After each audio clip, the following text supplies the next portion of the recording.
ان الحمدللہ والصلاۃ والسلام علی رسول اللہ اما بعد۔ بڑے دکھ کے ساتھ یہ کہنا پڑ رہا ہے، کراچی جیسے شہر کے اندر مدر ملک بینک کے نام سے انسانی دودھ کو فروخت کیا جا رہا ہے۔ کچھ ہی دن پہلے اس کا افتتاح ہوا۔ اس کا مطلب یہ ہے کہ عورتیں آ کے اپنا دودھ جو ہے، انسانی دودھ جو ہے نکال کے وہاں پر سیل کر کے جائیں گی، اور وہ دودھ پورے شہر کے نومولود بچوں کو پلایا جائے گا۔ جن بچوں کی پیدائش ہوگی ہسپتالوں کے اندر، گھروں کے اندر، ان کو وہ دودھ پہ پہنچایا جائے گا اور ان کو وہ فیڈ کرایا جائے گا۔ یہ اتنا گھناؤنا عمل ہے جو شریعت کے بھی خلاف ہے، قانون کے بھی خلاف ہے، اور ایک ادب اور ایک جو احترام ہوتا ہے اسلام کا، اس دین کے بھی خلاف ہے۔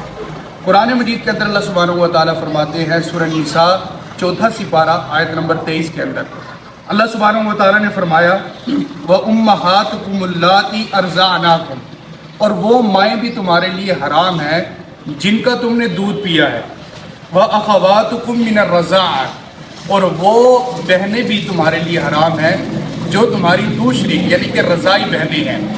اب یہ بڑے بھی ہوں گے، ان کی شادیاں بھی ہوں گی، آپس میں کس نے کس کا دودھ پیا ہے اور کس ماں کا دودھ پیا ہے۔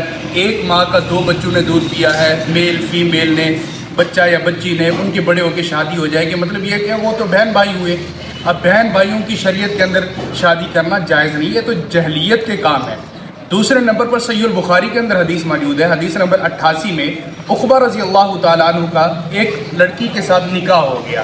جب نکاح ہوا تو ایک عورت کو پتہ چلا، وہ عورت ان کے پاس آئی اور آ کر کہنے لگی، عقبہ میں نے آپ کو اور آپ کی بیوی کو دودھ پلایا تھا، مطلب یہ ہوا کہ تم دونوں رضائی بہن بھائی ہو اور تمہارا نکاح ہو چکا ہے۔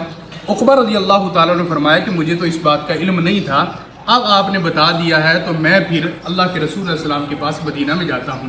انہوں نے سواری کھینچی اور مدینہ طیبہ پہنچے اور اللہ کے رسول کے سامنے مسئلہ پیش کیا۔